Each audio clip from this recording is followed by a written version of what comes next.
Hey, welcome. Thank you for joining our webinar today. My name is Tara Shaw. I am the VP of Development. I'd like to also introduce here, we have Matt Kaplan, the CEO, and we have Evan Carberry, Director of High Rise and Commercial Services. Thank you guys for taking the time today to join our educational webinar here. Today we're going to be reviewing how to comply with the new green requirements for the NJHMFA low-income housing tax credits. As we get started, I just want to kind of go over how the format's going to work today. We are going to have, you'll see there's a chat here where you guys can put in any questions you have, and we'll save most of those to the end just for timing purposes, but make sure you put them in as you have them, and we'll make sure we get to them. All right. So let's get started. I want to give you guys a little bit of background here on our company. I'll go to the next slide. All right, so on this slide here, you guys will see a little bit about ReVireo and our past history here. I wanted to go over the fact that we've been doing working with HFMA low-income tax credits since our founding. And we have been working with different clients. Probably there's a bunch of people on this call. Either we have worked with you personally as a client, or we've worked together on some different projects here, but we have successfully helped dozens of projects meet the requirements and achieve the tax credits that we're going to discuss in our presentation today. We have a great group of participants on this call, so we're excited to have you all here. A lot of you, we have a familiarity with you, or we have worked with you closely, and there's a wide range of expertise among the group. So I think we're going to have a lot of different perspectives and a discussion today. So I'd love to turn over the presentation over to Matt as he goes through some of these requirements and gets us started. Thanks, Matt. Thanks, Tara. So everything that we're going to talk about today and the whole structure that we've set up is going to refer to the 2020 requirements, which are available on the HMFA website. These requirements are updated periodically, and we're going to try to highlight everywhere that they've changed significantly from the requirements in past years. And we're structuring the presentation to cover the 3 buckets of requirements that you need to comply with in order to achieve compliance for any type of project, regardless of if you're going for any type of level of low-income housing tax credit and regardless of the type of building. You have to satisfy energy requirements, and there's a lot of optionality in that, and we'll kind of go into that. You also have to comply with benchmarking requirements, and if you are going for the 9% tax credit, you also have to comply with green building requirements. So there's a lot of optionality that is built into the HMFA guide, and you can choose between various options for the energy requirements and the green requirements. So the way that we're going to structure the presentation is we're going to lay out what those requirements are, so you have that background, and then we're going to go into why you might choose to meet those requirements with one option over another, depending on your specific project. So first, the energy requirements. So first off, New Jersey, NJCEP, when you see that, stands for New Jersey Clean Energy Program. That is a program run by the Board of Public Utilities to promote energy efficiency in new and existing buildings. So whenever you see NJCEP, that's referring to a New Jersey Clean Energy Program option, and we'll talk in more detail about the details of those programs. But you can see that for new construction and gut rehabs, one of the options is to do NJCEP pay for performance if you're over 50,000 square feet. And the other option, which you are all probably most familiar with doing, is to do EPA Energy Star certification of some kind. So this is somewhat new in recent years, that you can do pay for performance for any building over 50,000 square feet. It used to be limited to only buildings 7 stories or more. So that is a change in recent years. Also, and we'll talk about this more on another slide, but there's now multiple different programs for Energy Star, including the new MFNC program that you can choose from. If you are a moderate to substantial rehab project, if your scope of work isn't quite as robust to can be considered a gut rehab, then you have two other New Jersey Clean Energy Program options that you can do to meet the requirements. Again, we'll go into all this later in more detail.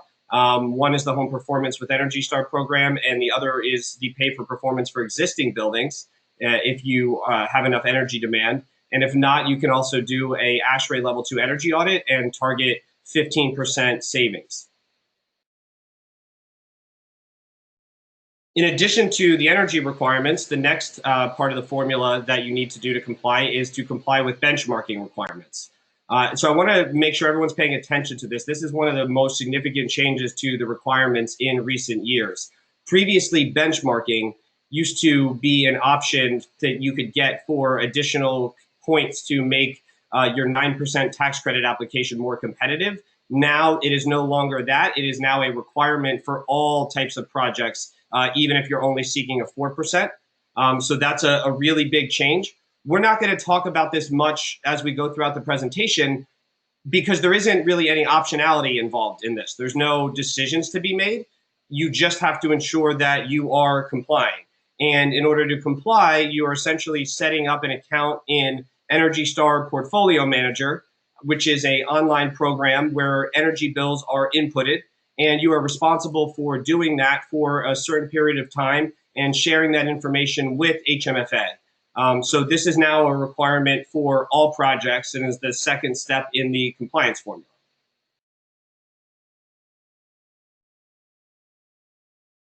The last step in the compliance formula is only applicable if you are pursuing a 9% competitive tax credit. And if you are doing that, then you are asked to choose to either pursue 3 HMFA green points or 4 HMFA green points. And the number of green points that you have helps your application be more competitive. So if you choose the 4-point option as opposed to the 3-point option, your application is ostensibly more competitive. For this reason, we typically see clients choose the 4 green point options based on assessing that they'd rather make their application more competitive and relative to the increase in requirements. It is important to note that none of these options require you to actually be certified, regardless of which one you are choosing. And we're going to go into detail about all of these later because there's a lot of optionality. You only have to be certifiable. And that means really that on paper, you still have to do the program exactly as you would if you were submitting to the actual organization for certification. Only instead of doing so, you submitted the documentation that you would submit for certification directly to HMFA. And so the reasons why you might not want to pursue certification is to avoid any associated fees that you might have to pay to the certifying agency, or if you believe that you can take more interpretation with some of the requirements in certain instances, even though on paper the requirements are the same. And obviously the benefits of getting certified are that you get the actual label and you can market and promote that and you have that feather in your cap. In addition, you're above reproach when it comes to submitting to NJHMFA because you've already gotten the verified certification from the certifying agency. And so you don't have to submit documentation for their review. So all 3 of these requirements are documented at 3 stages: at application, before construction, and after construction. And so this checklist is a list of everything that you need. It boils down everything in the program guide that you need to complete at each stage of the process for the energy requirements, the benchmarking requirements, and the green requirements. And you can see that, certain ones only apply if, you're doing the Energy Star Partnership Agreement only applies if you're doing Energy Star for your energy requirements. Everything else is universally applicable as well. So this is what you must provide to HMFA, and this is a good reference guide for that that summarizes everything for all 3 stages. So now that we've laid out the requirements, want to talk about the decisions that you make in terms of how you meet those requirements and the optionality that you have in terms of the energy and green requirements. and how to make those decisions. So we're going to start with just focusing on those decisions for new construction and gut rehab projects, since there's the most optionality there, and that's, in our experience, what most clients are usually pursuing low-income housing tax credits for, though not always. So as we mentioned, Energy Star is one option for meeting the energy requirements, the other being pay for performance. And a lot of you are probably very familiar with Energy Star if you've gone through HMFA low-income housing tax credits in the past. And you're probably, if you've done that, unless you've done that for a mid or high-rise apartment building, you're most likely familiar with the homes program. So in recent years, the EPA created the multifamily new construction program, which is another program. And currently we're in the middle of a transition period. So right now, any single family or duplex project, 1 to 2 units, is still going to do the homes program, doesn't have any choice. Townhouses will be able now and in the future to choose between the homes program or the multifamily new construction program. And apartment buildings right now have the option to choose between any of these 3 programs as long as they meet the eligibility criteria. But in the future, after the July 1st, 2021 permit date cutoff, all apartment buildings of all sizes will only be eligible to earn the Energy Star label through the MFNC program. So since we're in June of 2020, we assume that many of the projects for which you are pursuing funding in this round probably will be permitted or have permit application dates prior to July 1st of next year. So we're going to talk about some of the optionality involved in picking between these programs. But obviously, that's only for essentially permits within the next year. There are some major differences between these programs, and there are some similarities. So all of them require kitchen exhaust, venting kitchen exhaust to the exterior. So if that's an issue for you, then Energy Star is not the best way to meet your energy requirement. But there's other requirements that are different between these versions of the program. And so it's important right now, if you're planning on using Energy Star as your method of meeting the energy requirements, to make sure you're using the best Energy Star certification program to make sure that you're not incurring additional unnecessary requirements and costs in meeting those. And as an example, apartment buildings 4 stories or more under MFNC have to have continuous exterior insulation, whereas they don't under the homes program.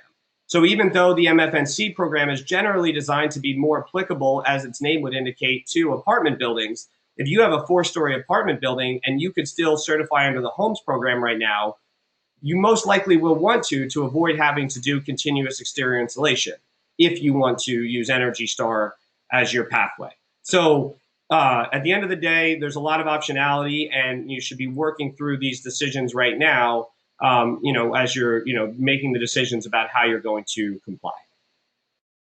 So the other option for the energy requirements, which, as I mentioned, is now available to any buildings of any story, is the Pay for Performance program. I'm going to bring Evan back to talk through that.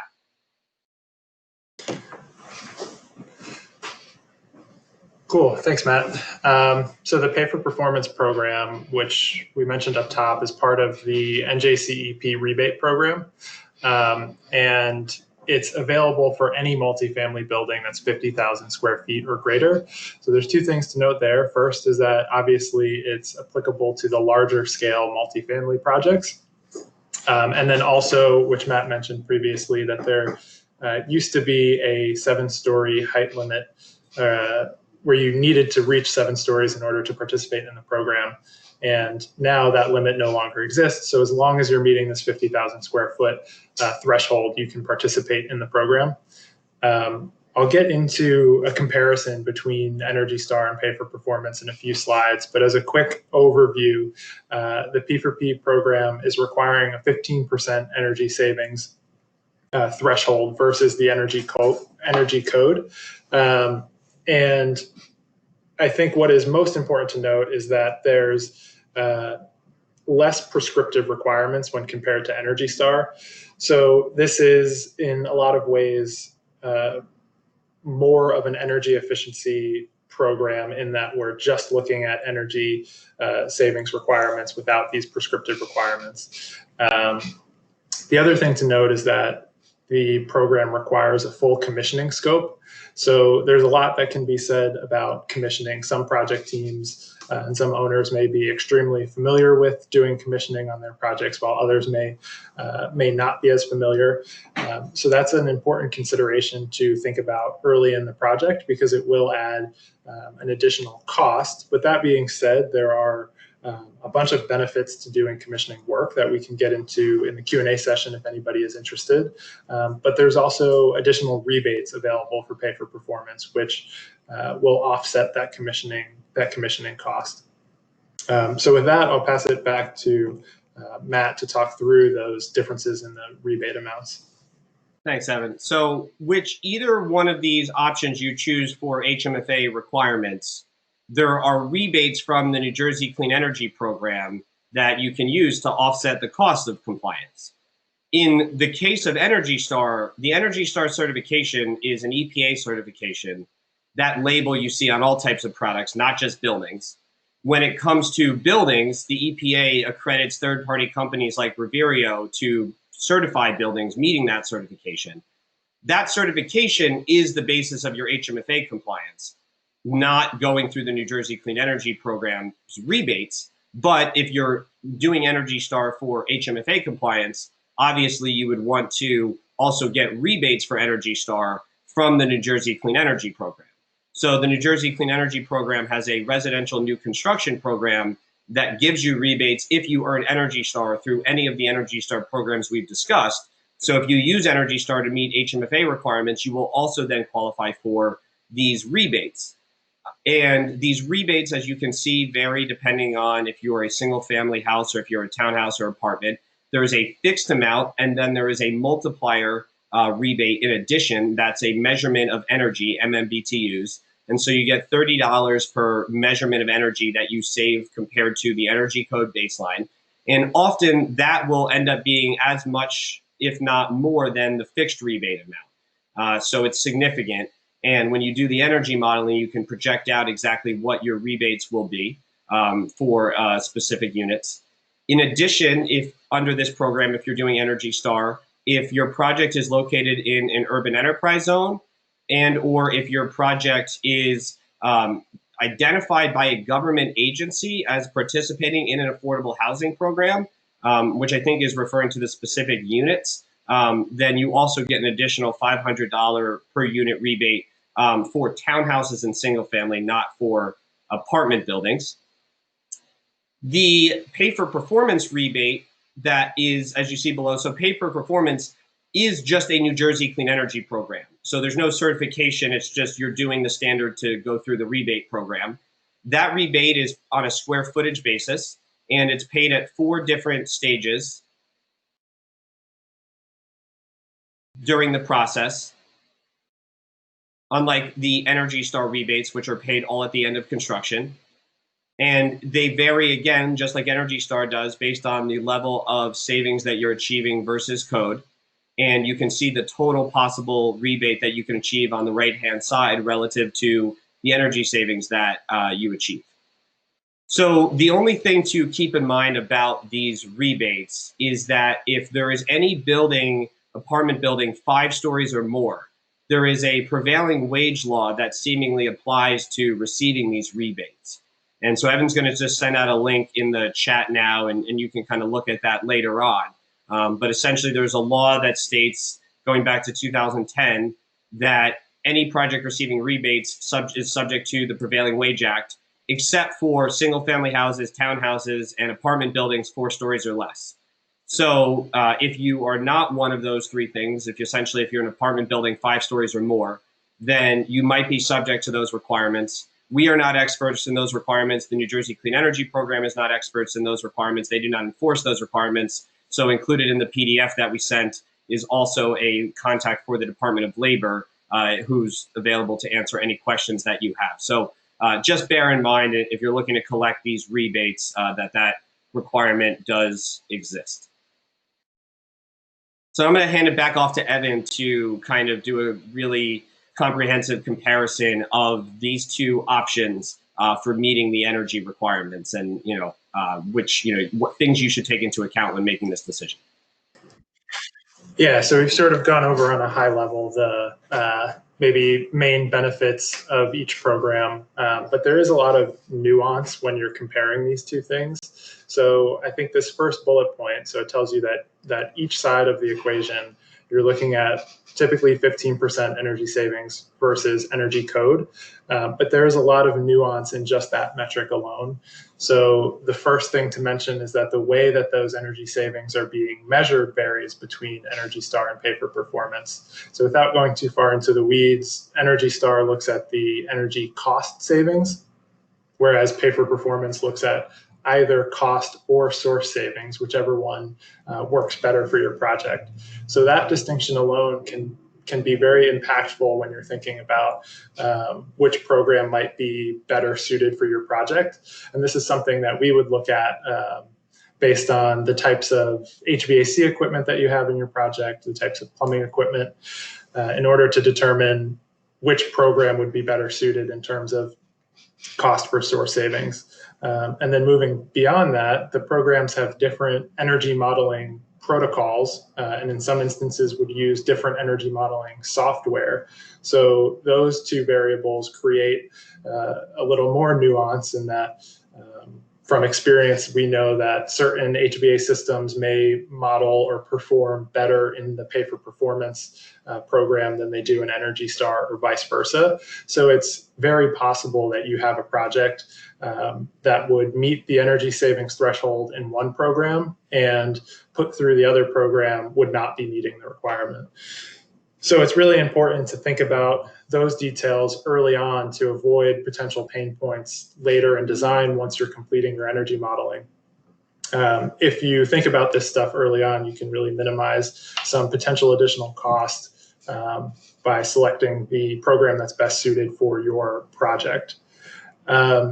Moving on from that, so in specific program specifics, like we were mentioning before, there's this kitchen exhaust requirement, which in my experience working with a few different clients can either be a complete deal breaker or is not an issue at all. So it's one of the questions that we always ask first up front with a project team. Do you guys typically do kitchen exhaust to the exterior? Because in some instances, it can be really cost prohibitive to try to add in kitchen exhaust, whereas other clients include that in their standard design time and time again.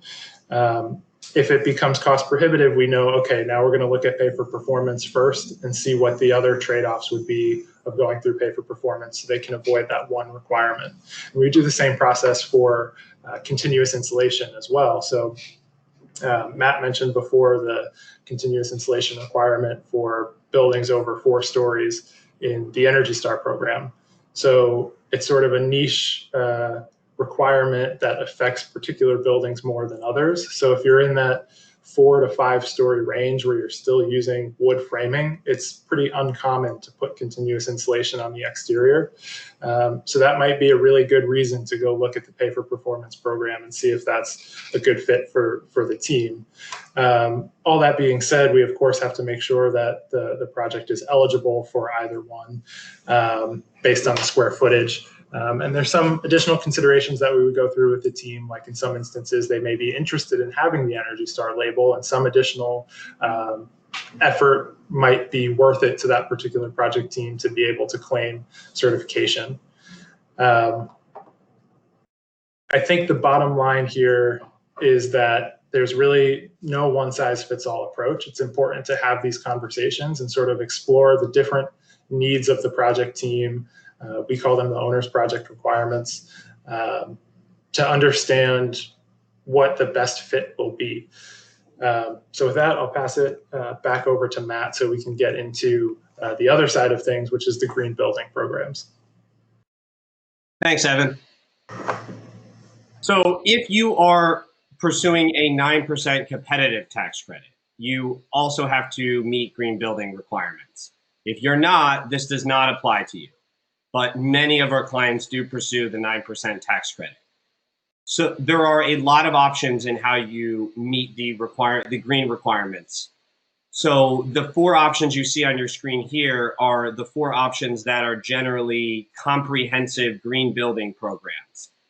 Enterprise Green Communities is specifically designed for affordable housing by Enterprise Community Partners, which is an affordable housing organization. It is generally, as a result, the easiest and least expensive to do. And so we see it done very commonly. But it does require Energy Star and kitchen exhaust to the exterior. So if that is an issue, then National Green Building Standard becomes an attractive option because it doesn't require that. For that reason, these two are what we see done quite a lot. And either one can be done for either 3 or 4 HMFA green points. As we mentioned, most people do 4 HMFA green points to make their application as competitive as possible. In addition to these, you also have LEED, which I assume most people have heard of. It's obviously very well known. And if you're choosing LEED, you're really doing that for the marketability and the public relations and prestige of it. Similarly with Living Building Challenge, which is not as well known, but is actually more rigorous. It is very challenging to achieve. Only one project's been certified in New Jersey to date. So, if you're looking at further down the chart, you're looking for doing things that are, things that you can market and promote. By the way, National Green Building Standard is created by the National Association of Home Builders. So as a result, it's geared for residential construction in particular and created by the industry. As I mentioned, Enterprise Green Communities is created by an affordable housing organization, whereas LEED and the organization that creates Living Building Challenge are both just nonprofit green building organizations. The other option to meet the green requirements for HMFA are to do either the DOE Zero Energy Ready Homes program with a HERS index of at least 50 or Passive House. So HMFA refers to these as options to meet the green requirements, but they are more energy programs than the green programs that I explained on the prior slide. And the energy programs build off of each other. So on the left-hand side of your screen, you can see that what we call the high performance or residential energy staircase. So the first level on that staircase, the IACC document is simply complying with energy code, which all projects in New Jersey need to do, regardless of if they're receiving tax credits or not. The next step up after you comply with energy code is to also comply with Energy Star. And as we discussed, that's also a requirement for the HMFA tax credit unless you're doing pay for performance. Once you go up to the next level, you comply with Energy Star. You also then comply with an indoor air quality certification that the EPA created, and you do additional measurements of energy efficiency. You can qualify for the Zero Energy Ready Homes program. The Zero Energy Ready Homes program, unlike the Energy Star label, which is created by the EPA, the Zero Energy Ready Homes program is created by the US Department of Energy. It requires you doing all of the things below it. So if you're doing Zero Energy Ready Homes, you're also doing Energy Star and Indoor Air Plus and meeting energy code. And so you can use this to satisfy your green requirements, do Energy Star to satisfy your energy requirements. And the benefit of that is that the New Jersey Clean Energy Program gives you additional rebates if you do Zero Energy Ready Homes as opposed to just doing Energy Star. And you can see that these rebates are very significant. So the base rebate for a townhouse is an extra $2,000. The base rebate for an apartment is an extra $1,000 per apartment. So that's very significant. In addition, there's an option, the ZRH plus RE, if you meet 100% of the electric demand with on-site renewable energy, you get an additional $750 to $2,000 per unit for that as well, depending on the building type. So this is an option to leverage your compliance with the green requirements for HMFA into additional rebates. However, there are some requirements of Zero Energy Ready Homes that sometimes can make it challenging. First off, it's limited only to buildings that are 5 stories or less. Second, it requires all the ductwork to be within the conditioned building envelope. And it also requires the roof to be ready for a photovoltaic solar system. So some of these requirements are challenging, and for that reason, the enterprise and National Green Building Standard programs may be easier, but this has the benefit of also qualifying you for the significant additional rebates. If you wanted to go even further, you could do passive house certification.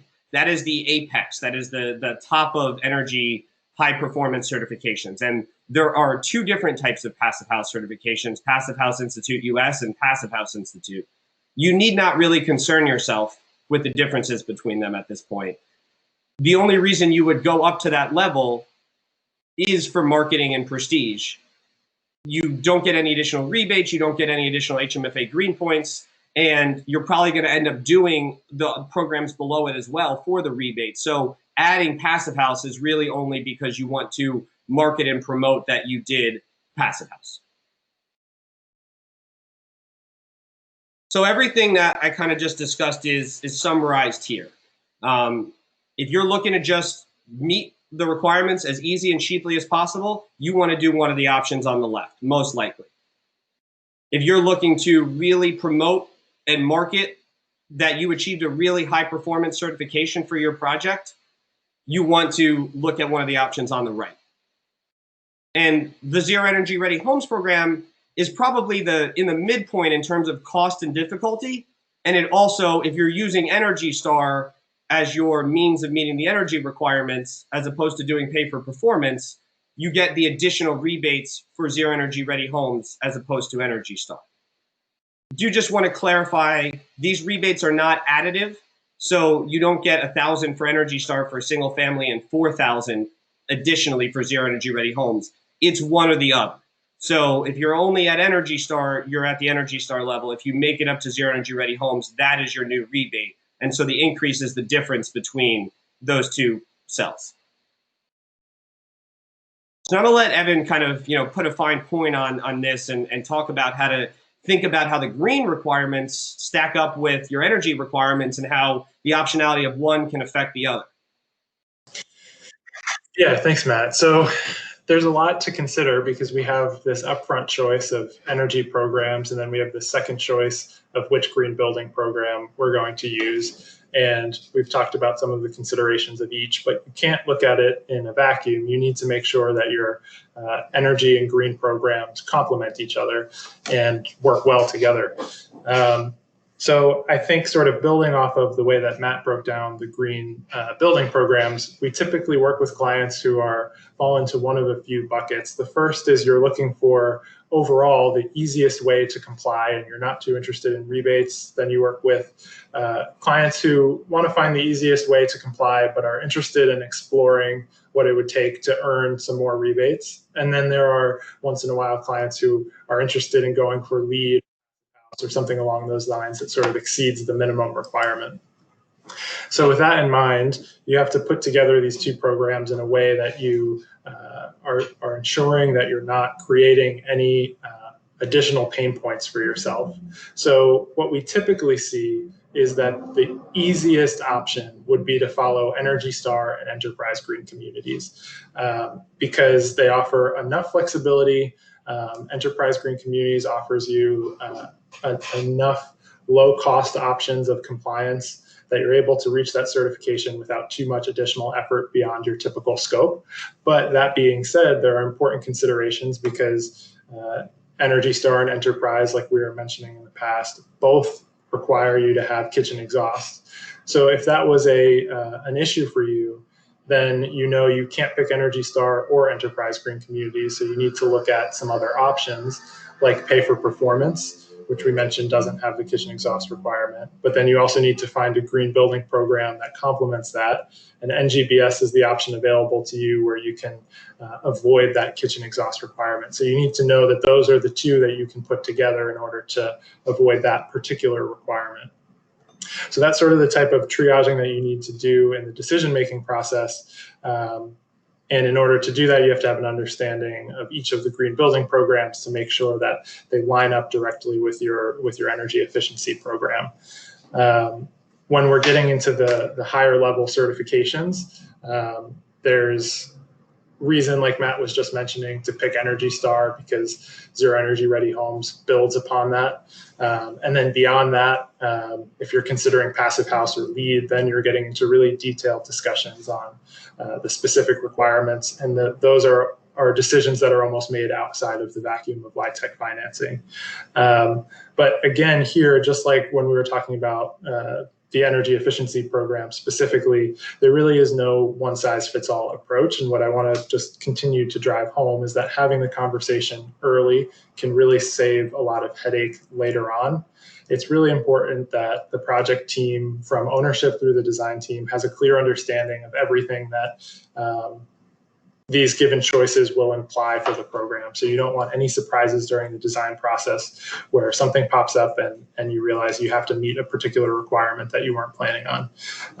So very important to have these decisions fleshed out early on. So with that, I'll pass it back over to Matt to get into some of the moderate and substantial rehab considerations. Thanks, Evan. So we're not going to spend as much time on moderate and substantial rehabs as we have on new construction and gut rehab, simply because there's less optionality, and most likely most of you are working on new construction and gut rehab projects, but we are going to cover it, and we are available to answer questions on it. So there's three options for meeting the energy requirements for a moderate or substantial rehab project. So the first is another New Jersey clean energy program called Home Performance with Energy Star. And it is for really buildings 3 stories or less, of any building type, if it's 3 stories or less. And it is only requiring you to achieve 5% energy savings versus the existing building conditions. So that's a little bit easier than the other two in terms of the level of energy savings you need to achieve. But you do have to use a participating contractor in that program to perform all of the rehab work. So that is obviously a consideration. If you do this program, you can get up to $1,000 per unit for an apartment building with 5 or more units. And for smaller apartment buildings or for townhouses and single families, you can get up to $4,000 per unit. The $1,000 per unit for apartments is capped at 50% of the total project cost. But also, in addition to that, just like on the new construction side, if you're in an urban enterprise zone, or if you submit a document from a government agency that identifies the unit as participating in a affordable housing program, it also qualifies for bonus rebates. If you are bigger than 3 stories, or if you have enough energy demand at peak to qualify for the pay for performance program for existing buildings, you can do that. It's the corollary for the pay for performance for new construction. Instead of requiring 15% savings versus code, it requires 15% energy savings versus the existing building. The rebates can be very significant, up to almost $3 a square foot. And there's even more ability to earn bonus rebates for this project for the urban enterprise zone, and if it's affordable housing, but also if it's in an opportunity zone, or if it's owned or operated by a government entity. And I know that we have some housing authority representatives on the call, so this may be of particular interest if you have any existing moderate or substantial rehab projects that you're looking to do LIHTC for. You could potentially qualify for really substantial rebates through the pay for performance for existing buildings. If you don't meet the requirements for either of those programs, or if you simply would just rather not have to go through the administrative process of participating in the clean energy program, you can just have a company like ReVireo do an energy audit for you to ASHRAE level 2 standards and identify savings that'll achieve 15% reduction in energy versus the existing building, and then we will verify that separately, and that as an option that you have available to you as well. When it comes to the green requirements, if you're applying for the 9% tax credit for a moderate or substantial rehab project, it's only one option, and that's Enterprise Green Communities. It's the only program that has a ability to go through it and has criteria for moderate rehab projects. All the other projects are programs that we talked about earlier, are only new construction and gut rehab programs. So there's no optionality here. You would only be doing Enterprise Green Communities. So the last thing I want to leave you with before we open it up to questions, and obviously we have a lot of government agencies, we have a lot of nonprofits on this call, and so your interest in some of these things may vary. But the energy efficiency, by meeting the energy efficiency and green requirements for low-income housing tax credit, you can also, at the same time, with no additional cost, satisfy the requirements for energy efficiency and green building for an array of federal tax credits and deductions, as well as loans from federal or semi-public entities. So the 45L tax credit is a $2,000 per unit tax credit for sale homes. The 179, that's for buildings 3 stories or less. The 179D tax deduction is up to $1.80 per square foot for buildings 4 stories or more for achieving levels of energy efficiency that coincide with what you'd have to do for HMFA. In addition, Fannie Mae and Freddie Mac, through various programs, offer 25 to 35% basis point reductions in their loans, as well as up to 5% in additional loan proceeds. And HUD also offers additional loan proceeds up to 5%, as well as about a 30 to 35 basis point reduction in mortgage insurance premiums. So all of these are programs that you may or may not have interest in taking advantage of, but the requirements for these programs overlap with the requirements for HMFA. And so when you are doing the modeling and consulting and going through the process of designing your building to comply with these programs, you should also, if you're interested in discounted financing or tax credits or deductions, be working with your consultant to consider how to qualify for these programs as well.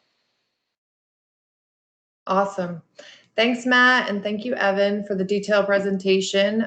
Just want to let the group know we will be sending out the presentation and recording to everybody after this for easy reference. Now, I did want to reiterate, guys, to everybody that's joining us today, that we do all of these programs as we discussed on this call. So we can handle all of it from start to finish. We can submit a proposal for any of it for them to approve for submission with the HMFA application for this funding round. And I just wanted to make sure we call that out, since you have to submit a signed contract at the time of application. So, I wanted to bring that up. We can talk about that more, but I think this is probably a really good time for us to jump into the Q&A section. So let's open it up for questions. And I think everybody can send in either via chat, or there might be a question section for you to type up any questions you've had while we're doing this presentation today. We want to make sure we cover all your concerns and comments, and that's what we're here for. So let's see if we have anything that came in so far. Okay, I'm not seeing anything yet, but I did have a couple of things I wanted to make sure we covered based on some things that people sent in prior to the, to the webinar. A couple of people asked, were there any COVID or recession impacts that affect this program and how this will work with the tax credits and the current requirements? So can Matt or Evan, can one of you jump in and give me any updates on that? Yeah, so HMFA did push back some of their deadlines for applications this year based on COVID. And I'm sure that anyone who's submitting applications is aware of that. There are no changes to any of these requirements or anything as a result of COVID. And some of the other questions that we got before the presentation also was relating to major changes in the past few years. And some of you have done this previously and are coming and looking at it again with fresh eyes. So we kind of highlighted throughout, but I'll just reiterate kind of the major changes recently. Having to do benchmarking for all projects is probably the most significant major change. Additionally, the ability for any apartment building or townhouse building of any number of stories to do pay for performance instead of Energy Star to meet the energy requirements, as long as it's over 50,000 square feet, is a really big change. And obviously, for those of you who are used to meeting the energy requirement with Energy Star, there's now, specifically for apartment buildings and townhouses, more optionality, especially for the next year, in what Energy Star program you do. So that's also a big change. The multifamily new construction option was only released very recently. So those are the major changes. And we also got questions about costs associated with these requirements. And I think we kind of tried to go through that as well. The cost to do Energy Star versus pay for performance on the energy side isn't clearly one side versus the other wins. You need to look at those two programs and also look at the different energy programs, look at their specific prerequisites and look at the rebates and figure out on a net basis what is the most costly when you take into account rebates as well that offset those costs. On the green building side, things are a little bit more clear cut. Enterprise Green Communities is pretty much far and away the least expensive way to comply with those requirements, with National Green Building Standard maybe being a close second or sometimes first if you don't already vent your kitchen exhaust to the exterior.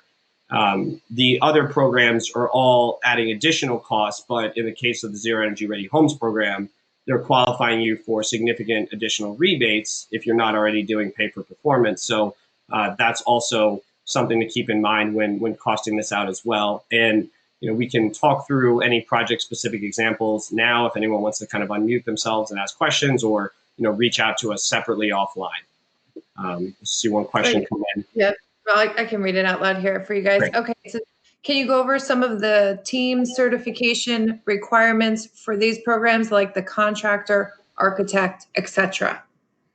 Yeah, I think that's a great question, Ashish. So I'm going to kind of jump back a few slides to kind of talk about that, and then Evan can kind of jump in. So I think this might be the best way to look at it. So when we're talking about Energy Star versus pay for performance in terms of like the requirements for things. So if you're doing Energy Star, the big thing to keep in mind is that your HVAC contractor has to be participating in a quality assurance program from the Air Conditioning Contractor Association of America.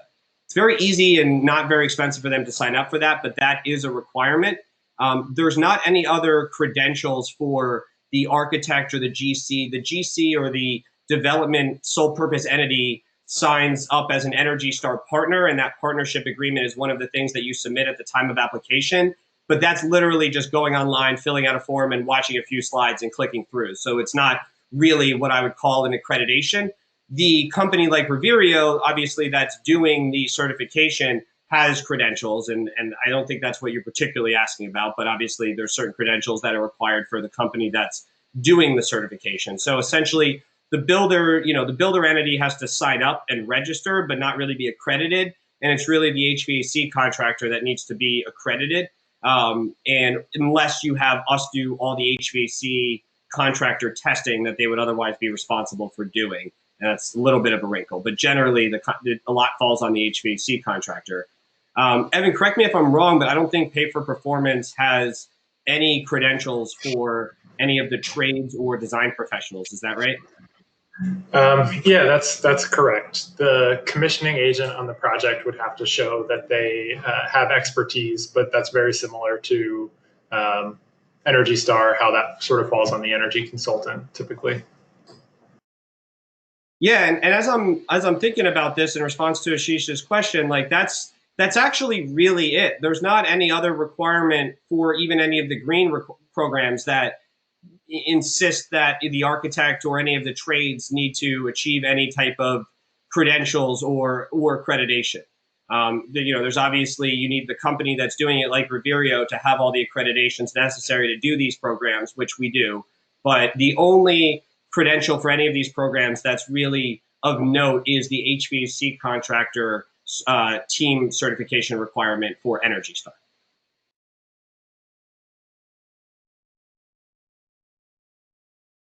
All right. Does anybody else have any questions, comments? Does that answer your question? Also, if you have any other follow-up, let us know too.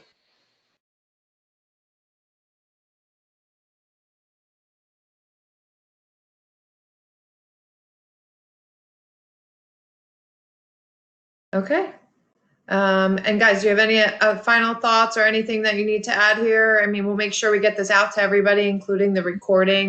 And everybody on the call, just so you guys know, our team, this is, what we enjoy and what everybody would love to talk about your project. So if you need to give us a call, I think I say this all the time, Evan and Matt, you can stop me if I'm wrong, but I don't think it's ever too early to discuss the project. I think sometimes, we're always telling people, bring us in a design phase or bring us in at certain mile markers. But I think the sooner, the further out, the more optionality and the more that we can kind of dig in and do what we do best, right? Yeah, absolutely. And even on things like benchmarking, where there isn't really optionality, but there is this new requirement that you have to contend with. So we've been working with the utility companies in New Jersey to figure out ways to make it easier for owners and developers of multifamily buildings to get access to the data in an aggregated fashion. And working with HMFA right now to see if we can kind of streamline the process of collecting it individually from each tenant. And depending where you are in the state, there's certain utilities that already release this data in an aggregated fashion as a matter of policy. But we've been working with PSE&G to start to get them to grant the ability to do that. The benchmarking requirement too, while we're talking about benchmarking, the New Jersey Clean Energy Act that was passed in 2018 is going to require benchmarking for all existing buildings over 25,000 square feet starting in 2023. So whether you're doing it for a project for LIHTC or you own and operate any existing buildings past 2023, benchmarking is something that you're going to have to get familiar with and understand and have a good process for how to do. And a lot of it is not stuff that ReVireo will be doing. A lot of it's helping you coordinate with utility and, entering in data. And there's certain things that we certify, but a lot of it can be done internally or with property managers. And so it's really just having a plan and a process in place so that it doesn't become an administrative nightmare and that this requirement doesn't trip you up when you've been, meeting all your other requirements for some time. So all of our contact information is there. As Tara mentioned, we can put together a proposal that you can sign to submit with any one of the options at the time of HMFA application. Just kind of go back. Obviously, everyone's preparing their applications right now. So this is the checklist that you need to submit. So you're going to need to make decisions coming up on how you meet the energy requirements. You're going to make a decision on how you meet the green requirements and submit letters of intent for both of those. If you're doing Energy Stars, one of them, you'll also register with the EPA and submit that partnership agreement. You'll also sign the letter of intent to do the benchmarking, and you would need a contract from us or another company to perform all of the work for the compliance programs that you're selecting in the letter of intent. And then once all that gets submitted at application, then we would actually be doing the modeling analysis and consulting to make sure the project's properly designed to comply with the energy and green requirements, and then submitting all of that additional design documentation to HMFA prior to construction, so that at the end of construction, we can submit all the completion documentation, whether that's the certifications themselves or documentation that you're certifiable. And I know that sounds funny, but that the building is certifiable. And then also to set up the project in Portfolio Manager, complete all the administration forms, and maintain that access with HMFA. So we can help you get through this whole checklist, and we are ready and able to do so. So I will throw our contact information back up here, and we'll send this out later this week. And we look forward to speaking with you all soon in the future. Best of luck with your applications. Thanks so much.